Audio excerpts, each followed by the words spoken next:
She didn't just walk away from a wedding. Evelyn escaped it. One moment, she was holding a bouquet of white roses, and the next, she was gripping a steering wheel with frozen fingers. The veil tangled in her hair like a ghost chasing her through the night. Each flake of snow that hit the windshield felt like a whisper of doubt she had ignored for too long. And somewhere between the church bells and the blizzard, she remembered how it felt to breathe. People will always talk about the girl who ran, but they never ask what made her run. Evelyn wasn't afraid of commitment. She was afraid of pretending forever. Her fiancé had everything except her heart.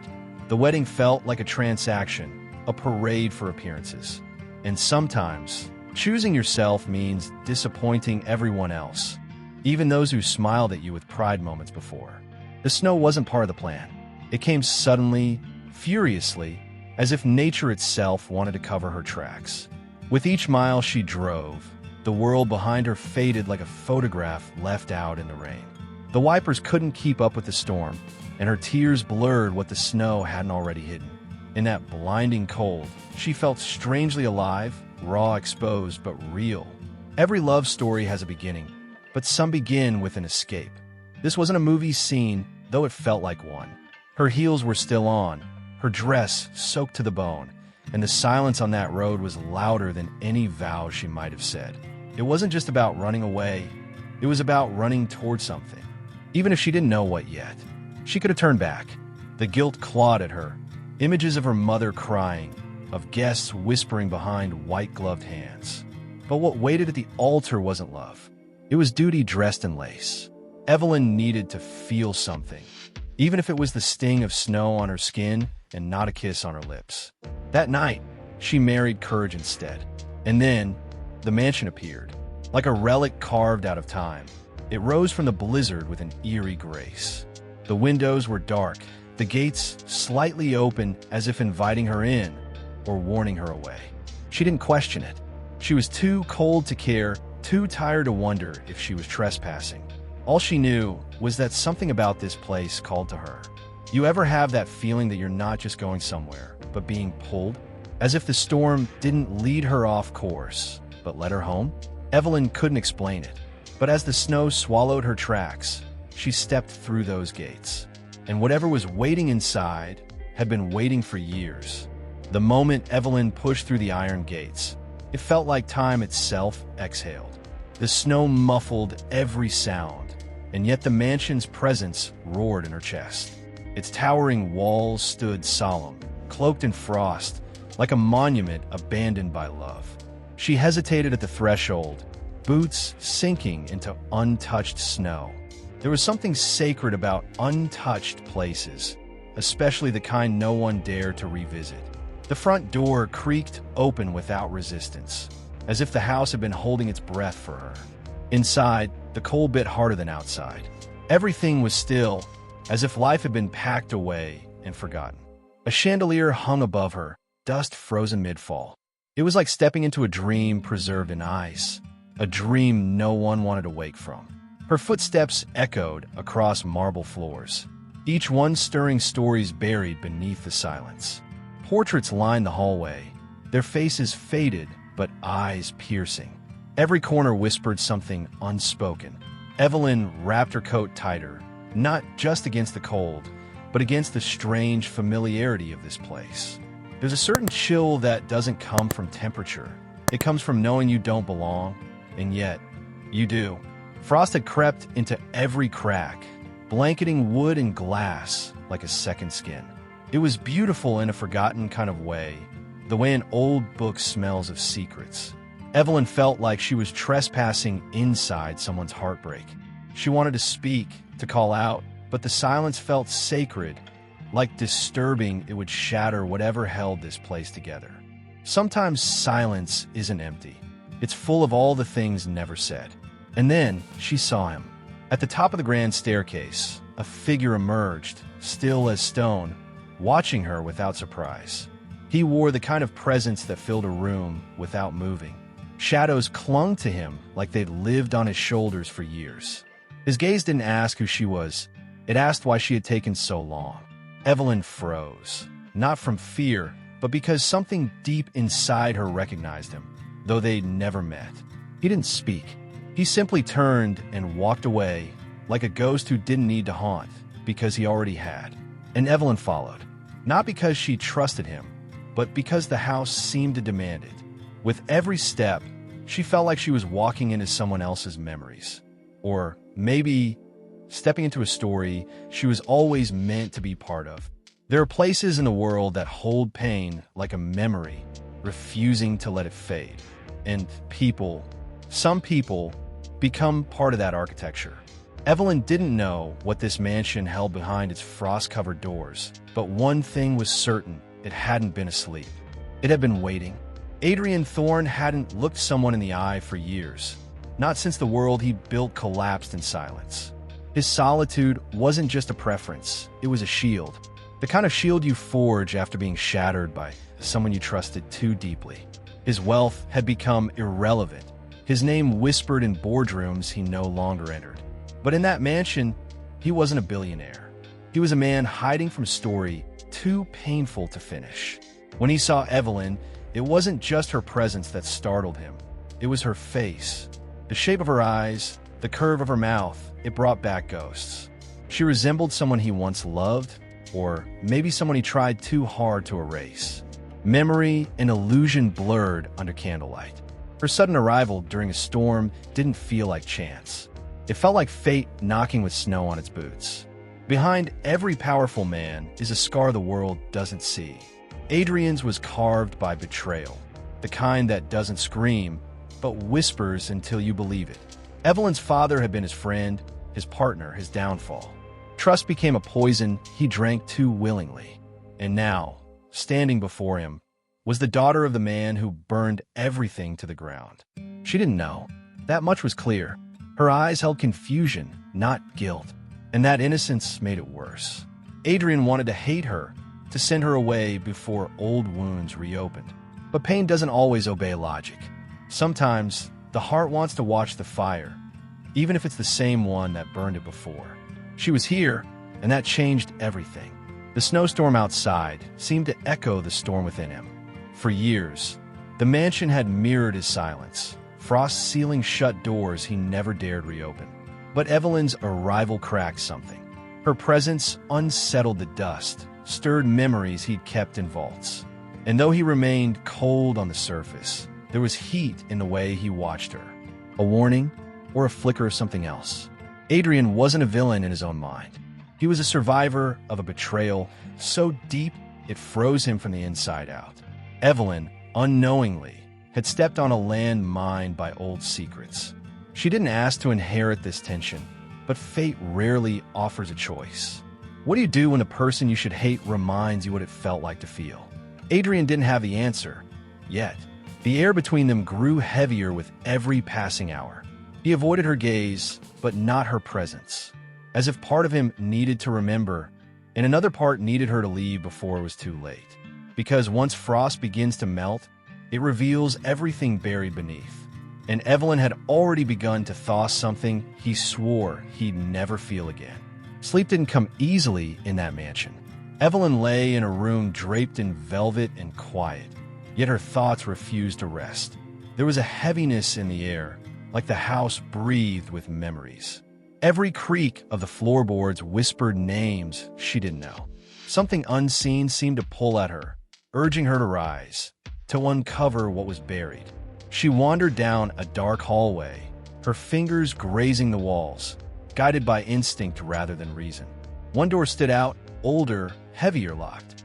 But locks are only strong until someone dares to care. Evelyn searched until she found a brass key inside a forgotten vase, as if the house itself had offered it to her. With trembling hands, she turned the lock and stepped into a room that hadn't felt footsteps in years. The study was cold, untouched by warmth or time. Frost had crept through the windows, claiming shelves, drawers, and memories. In the center, a wooden box sat on the desk, plain, yet heavy with presence. She opened it slowly, as if disturbing something sacred. Inside were letters, hundreds, their edges brittle, their words still bleeding with emotion. One by one, she read them by candlelight. They weren't just letters. They were confessions, accusations, fragments of a broken bond. Her father's name appeared again and again, always in context of betrayal. He had stolen not just money, but trust. And Adrian had lost everything, including the woman he once loved, because of him. Evelyn felt her chest tighten with a guilt that didn't belong to her, but hurt all the same. The letters revealed what no one had told her, that her family's wealth had come at a devastating cost. These weren't just business deals gone wrong. They were friendships turned to ash, trust shattered in silence. Evelyn realized she hadn't walked into a stranger's story. She was woven into its very core. And every word inked on that paper reshaped her understanding of who she was. She didn't cry. Not yet. Her fingers hovered over the last letter, a final plea Adrian had written but never sent. It wasn't addressed to her father. It was to a woman named Lillian, the one he had lost. Evelyn didn't know her, but somehow she felt her. And suddenly, she understood the look in Adrian's eyes. It wasn't anger. It was loss frozen in time. The walls of the mansion no longer felt cold. They felt alive with grief. Evelyn couldn't run from it. The truth had wrapped itself around her like the winter wind. And as the candle flickered low, she knew this was no longer about her escape. This was about redemption, or maybe something even more dangerous, forgiveness. They sat in silence for days, sharing the same space but not the same air. Each glance was a negotiation, each word a truce unspoken. Evelyn didn't know how to break through, and Adrian didn't know if he wanted her to. But emotions are like snow under pressure. They crack, they shift, and eventually they collapse. And in the stillness of the drawing room, something finally gave in. It started with a question, simple, fragile, spoken like a whisper in a cathedral. Evelyn asked about Lillian, and Adrian, for the first time, didn't flinch. His voice was low, each word a fragment of a man still bleeding from a wound he never allowed to close. The fire in the hearth had finally been relit that evening, and it cast flickering light across his face. Pain softened his features, and she saw not the billionaire, but the boy beneath. Their hands brushed as she poured him tea. Neither pulled away. Touch, after all that cold, felt like rebellion. Evelyn didn't need to say she understood. The letters had already spoken for her. And Adrian, though guarded, let his eyes rest on her longer than before. There's a kind of intimacy in silence when it's shared with someone who truly sees you. Then it happened. No music, no perfect timing, just two broken souls leaning into a moment they didn't plan. His lips met hers not out of passion alone, but out of need. Her warmth startled him, like someone breathing life into lungs he forgot existed. It was messy, desperate, hesitant. But in that kiss, the ice cracked, both in the room and in their hearts. And yet, as quickly as it came, it ended. Adrian pulled away, jaw clenched, eyes burning with something between desire and disgust. Not at her, but at himself. She was his enemy's daughter. The lines were too blurred, the pain too fresh. He rose without a word, leaving her alone with trembling hands and a heartbeat she couldn't calm. Evelyn stood still, lips still tingling, not sure whether to feel guilt, shame, or hope. That kiss hadn't been a mistake. It had been real, raw, untamed, impossible to ignore. And for the first time, she didn't feel like a trespasser in his world. She felt like a turning point.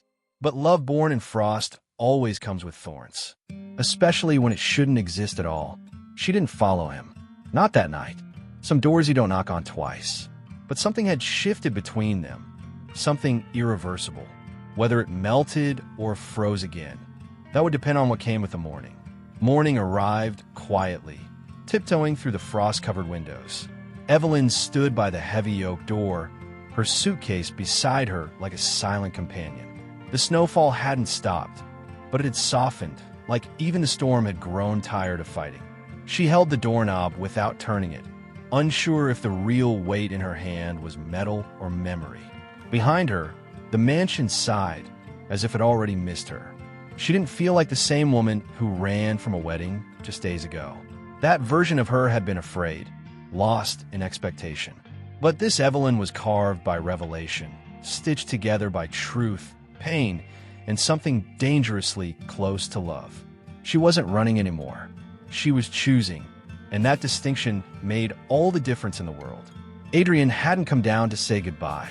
Maybe he didn't want to, or maybe he couldn't. Sometimes the deepest feelings silence us, freezing us in doorways we're too afraid to close or open. Evelyn wished she could read his mind, wished she knew if their moment in the drawing room had meant the same to him. But love, especially the forbidden kind, rarely comes with clarity. Her fingers brushed the envelope tucked into her coat, one of the letters she had taken from the study. She planned to hand it to her father, not for answers, but for accountability. If she was going to rebuild anything, her sense of self, her future, maybe even Adrian's trust, it had to begin with truth. Evelyn didn't want revenge. She wanted understanding, and that required confrontation. She stepped outside. The snow crunched beneath her boots, each step writing a new chapter over the old one. Her breath fogged the air, but her thoughts were sharp. She wasn't sure if she'd come back, or if she'd even be welcome if she did. But some places, some people, change you so deeply they leave a version of you behind. Evelyn knew a part of her would never leave that mansion. She glanced back once, half expecting him to appear in the window, half dreading it. But the house remained still, proud, wounded, waiting. There's a kind of silence only the broken can hear. And in that stillness, she felt a promise unspoken. Not an ending, but a pause. Because the emotional story that had begun in the snow wasn't finished yet. Some stories take time to unfold. Some require distance to be understood. And some just need the right moment to bloom. Evelyn had made her choice. But life has a way of bringing people back together, especially when the real story is only just beginning. And now I want to hear from you. Have you ever fallen for someone you shouldn't have loved? Do you believe that people can heal through love, even when that love is tied to the pain of the past? Tell me in the comments. Would you have stayed, or would you have walked away like Evelyn did? Your thoughts matter here, because every touching story we share is built on the emotions that connect us all. So if this emotional story moved you in any way, make sure to hit that subscribe button and turn on notifications, because the next real story might just feel like it was written for you.